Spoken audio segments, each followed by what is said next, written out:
Oy, mga baser ni Diwata, Overlord Paris, wag naman kayong ganyan. Oy, lahat tayo Pilipino, mga idol. Mga idol, ito yung isa, baser ni Diwata, ayan o. Ayan, pinagsabihan ni Diwata, makinig kayo ha. Ayan.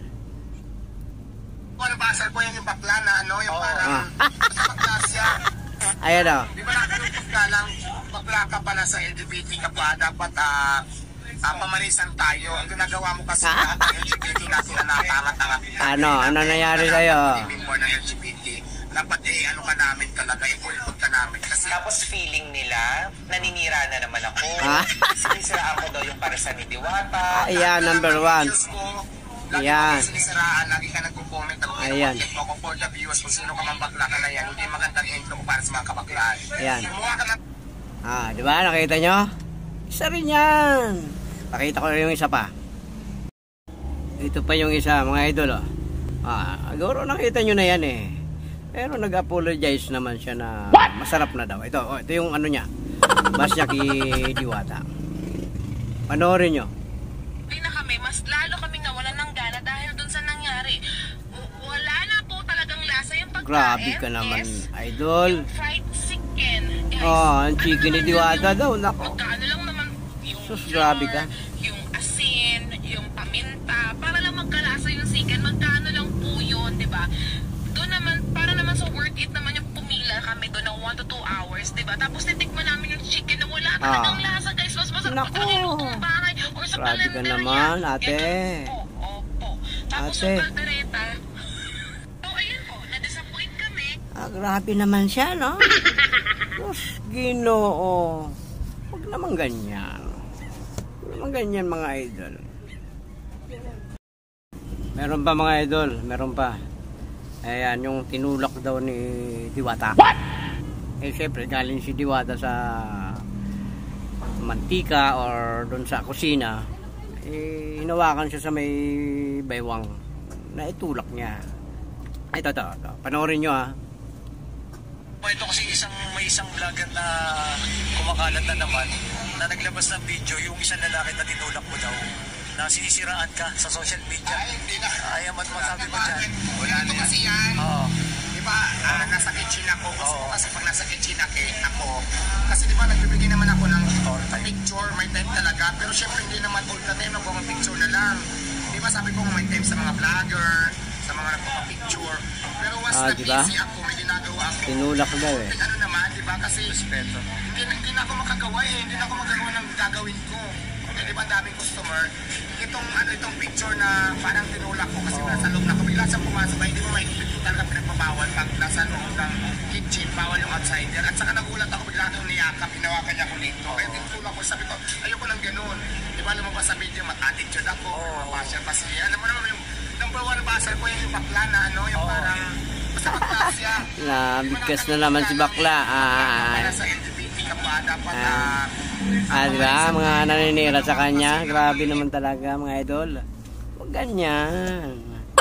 Grabe kayo. Pero ito, mga idol, saludo ako rito sa lalaking ito. Ayan, napaka-saludo ako. Bakit? Yung mukha pa naman ni Diwata, itinato niya dito sa may sa may tagiliran niya. Ito, panoorin yung mga idol ha. Ito talagang the best tong Die Hard kay Diwata.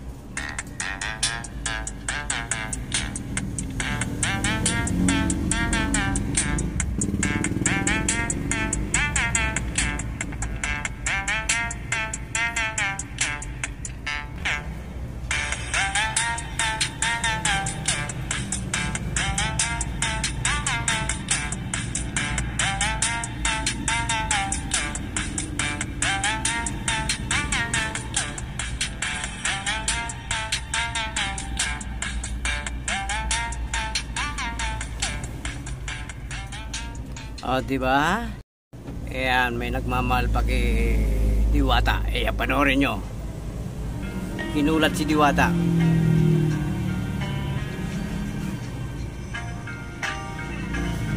Ayan, diba? Ginulat si Diwata. Ayan. Ibig sabihin, idolo nila si Diwata. May dala pang regalo. Yan. Ganun ang mga Pilipino dapat. Magmamahalan mga idol. Ha? Hindi nagsisiraan. Grabe. Ha? Oy, mga basher ni Diwata. Makinig kayo ha. Yung unang-unang basher ni Diwata, yung bakla daw ba yan? Ay nako, huwag ka naman ganyan. Mag-comment ka na lang, sulat mo na lang, comment ka. Huwag ka na magsalita. Ay, pangit yun. Bad words yun. Maraming bata ang nanonood. Ha? Tandaan mo yan. Mga sinasabi mo, bad words yun, ha? Kung ayaw mo, huwag ka nang tumikim, huwag ka nang kumain, ha? Ay, yung babae naman, grabe ka talaga. Sinabi mo, pero nag-apologize ka naman na masarap na. Masarap na yung overload Paris ni Diwata. Ganito, ganyan. Yung chicken niya. Ayan, okay naman siya. Pero, huwag naman ganun nung unang-una. Alam mo kung bakit yun. Babae, ha? Nung dumating ka doon, ilang oras ka nagpila. Siyempre, 2 hours. Sabi mo, 1 hanggang 2 hours ka nagpila. Tapos yung paglasa mo, pagkain mo, walang lasaan. Chicken ni Diwata. Alam mo kung bakit? Siguro, nainitan ka. Sobrang init ngayon. Nawala yung panlasa mo. Ganon yun, ha? Ngayon putak-putak mo pa sa social media.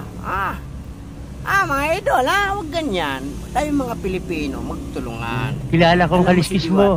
Sa sipag niya, naabot niya ang kanyang pangarap. Nagkaroon siya ng bahay, sasakyan, negosyo dahil dyan sa Paris overload na yan. Siyempre, 100. Busog ka na. May Paris ka na overload. May libre ka pang soft drinks. Ay nako, only rice pang kanin. Ay, Diwata, andito lang